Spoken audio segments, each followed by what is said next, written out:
Guys, so many of you are suggesting that I look for Dennis Itumbi to help me recover my YouTube account. Lakini hata sasa Dennis Itumbi nitamtoa wapi jamani? Nitamtoa wapi? Mimi tu ni mtu mmoja. Si hata niko na mzazi.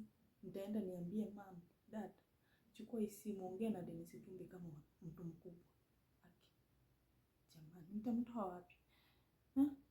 But kama mnaweza reach out, mnisaidie tu. Mumtag hata kwa hii video, anisaidie I get my YouTube account back. It wasn't planned. Juu hata nikimagine, hiki nini kipigo kubwa ambayo imenipiga mimi.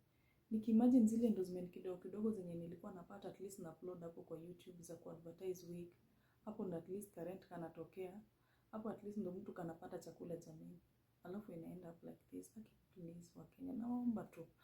Mimi sina uwezo. That is why nawaomba. Kama mnaweza reach out, mumtag hata kwa hii video. Kama naweza saidika, kama mnaamini kwamba Dennis Itumbi atanisaidia kweli, mimi nawaomba mnisaidie kumtag. Hii video imreach tafadhali. This is not a clout chase. I'm pleading, please.